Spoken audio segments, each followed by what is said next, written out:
Fury is the latest take on the Second World War in American cinema. Starring Brad Pitt, Shia LaBeouf, Logan Lerman, Michael Pena, and Jon Bernthal, we get a movie that condemns the horror of war while at the same time trying to honor the soldiers who fight it. This makes for a very confusing message, but we'll get to that later.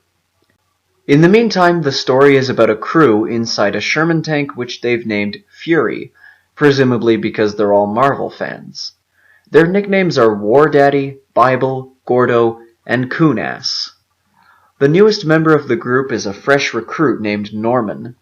Norman spends the first two-thirds of the film being broken into the world of total war. He breaks down several times, even as his humanity is taken from him in the face of so much carnage.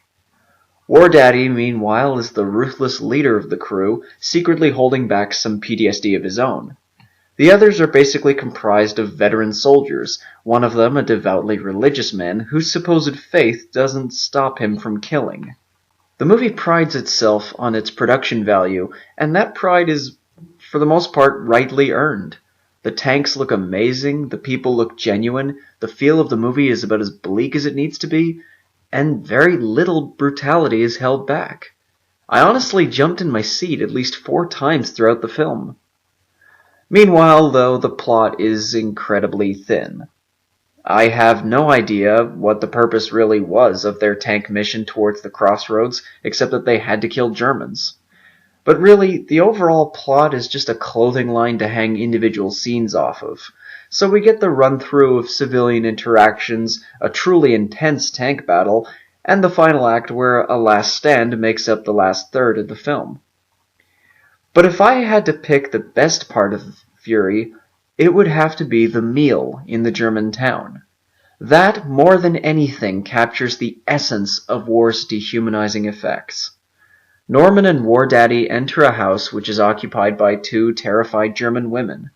However, the 2 men try to act courteously despite the obvious invasion of the home, and despite the dubious nature of the relationships, a strange sort of peaceful interaction is set up, almost like things are normal.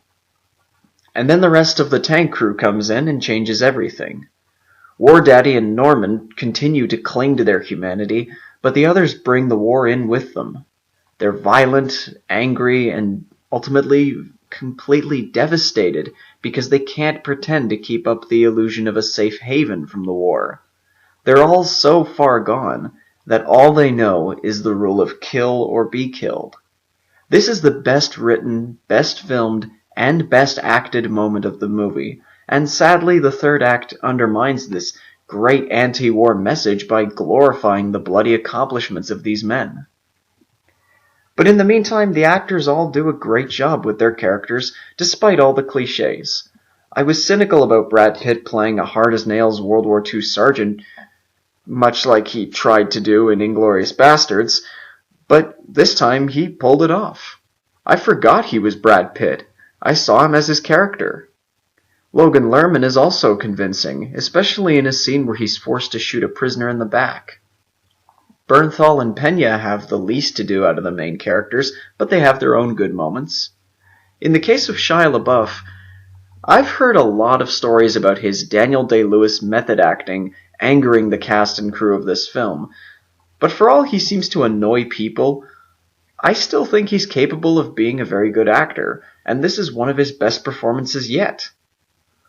All in all, Fury is not a complicated film, nor is it really that profound of a film except for a few moments here and there. But as an action film, it works well, and the little scenes of character development are well handled for the most part. If you want a war movie that balances individual heroism with a general criticism of war, you will probably enjoy this film.